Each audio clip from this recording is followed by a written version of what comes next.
If you do have a failing tooth, should you get a root canal to save it or replace it with a dental implant? I'm Dr. Anoni. I've seen both sides of this argument. Today, I'm here to share my unfiltered thoughts with you and let you know how to approach this decision. Now, what if I told you the answer is not as simple as you think? Before I get into root canals, let me give you a rundown of what a dental implant is. A dental implant replaces an individual tooth, both above and below the bone.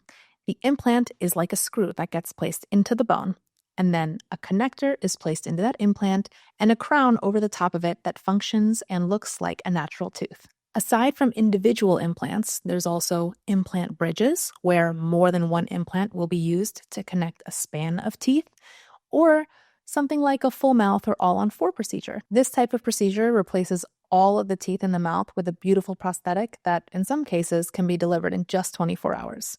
The most common question I get regarding this procedure is, how much does it cost? There's actually a free cost guide in the description, so you can go check that out and get all the answers you're looking for. Now, addressing individual implants. Pros are that they're long-lasting and they're really durable, and they're not as prone to reinfection like you might see with root canals. Drawbacks to this procedure is that it does require surgery. There will be healing or downtime after the procedure, and at times it can cost more upfront. Okay, so how does a root canal work?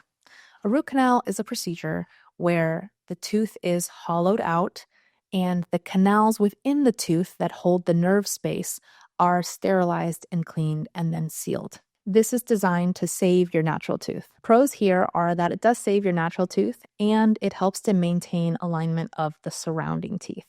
If you do happen to have either just a missing tooth space or a really heavily cavitated tooth, other teeth surrounding that one will want to kind of crowd into that space. Cons for the root canal are that over time it can weaken the tooth by making it brittle as it's no longer vital.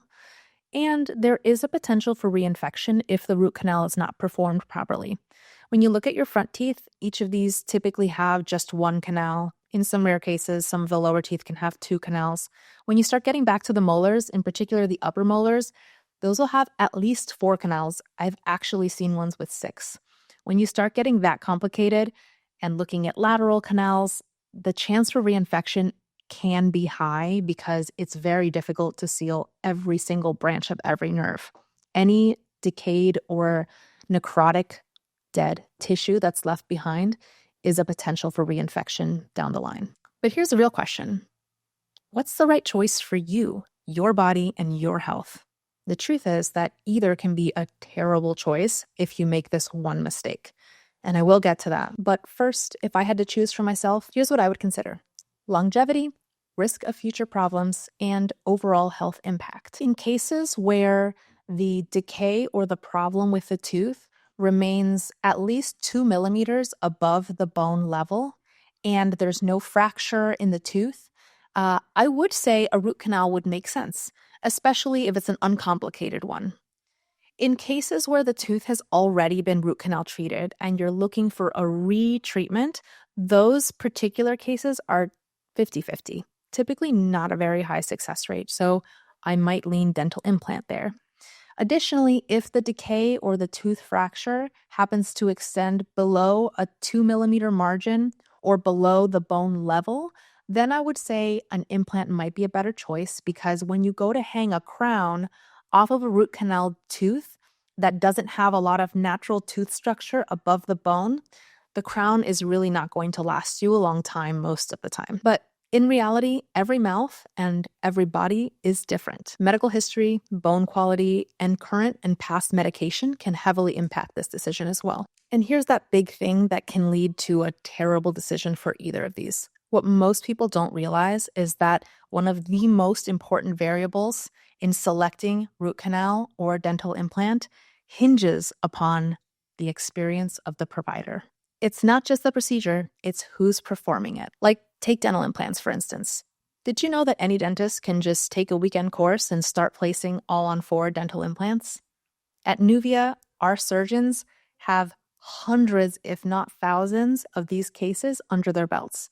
This is all we do, day in and day out. Our restorative providers only make prosthetics for full mouth cases. we've curated the top talent and providers with over 21,000 five-star reviews and managed to snag Healthcare Business Review's Company of the Year 2 years in running. So there you have it. Between a dental implant and a root canal, it's not a one-size-fits-all kind of answer.